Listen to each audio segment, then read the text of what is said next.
ہمارے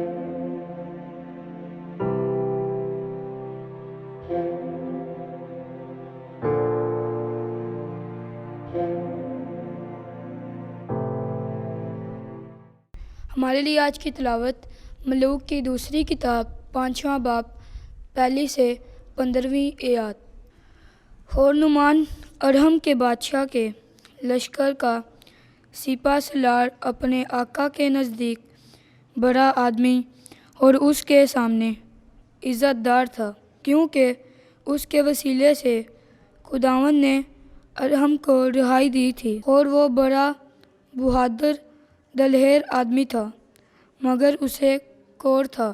ارہمی گروہ نکلے تھے اور اسرائیل کے ملک سے ایک چھوٹی لڑکی کو اسیر کر لائے تھے، تو وہ نعمان کی بیوی کی خدمت کرتی تھی۔ ایک روز اس نے اپنی اکانی سے کہا، کاش کہ میرا آقا اس نبی کے سامنے ہوتا جو سمرا میں ہے، کیونکہ وہ اسے اس کے کوڑ سے شفا دیتا۔ تب اس نے جا کر اپنے مالک سے بات کی اور کہا کہ وہ چھوٹی لڑکی جو اسرائیل کے ملک کی ہے یوں کہتی ہے۔ تو ارہم کے بادشاہ نے اس سے کہا، تو جا اور میں اسرائیل کے بادشاہ کو خط بھیجتا ہوں۔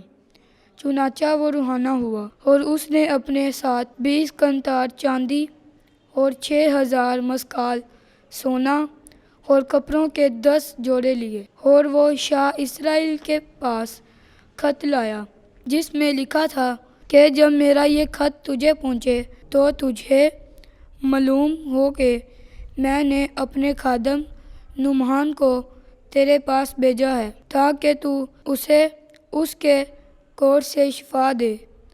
جب اسرائیل کے بادشاہ نے خط پڑھا تو اپنے کپڑے پھاڑے اور کہا، کیا میں خدا ہوں کہ ماروں اور جلاؤں، کہ اس نے اسے میرے پاس بھیجا کہ میں اس آدمی کو اس کے کوڑ سے شفا دوں۔ سو تم جانو اور دیکھو کہ وہ میرے خلاف ہونے کے لیے بہانہ ڈھونڈتا ہے۔ جب مرد خدا الیشع نے سنا کہ شاہ اسرائیل نے اپنے کپڑے پھاڑے تو اس نے بادشاہ کو کہلا بھیجا، تو نے اپنے کپڑے کیوں پھاڑے؟ اسے میرے پاس آنے دے، تاکہ وہ جانے کہ اسرائیل میں در حقیقت ایک نبی ہے۔ سو نعمان اپنے گھوڑوں اور گاڑیوں سمیت آیا اور الیشع کے گھر کے دروازے پر کھڑا ہوا، اور الیشع نے اس کے پاس قاصد بھیج کر کہا کہ جا اور اردن میں 7 دفعہ غسل کر، تو تیرا گوشت بحال ہو جائے گا اور پاک ہوگا۔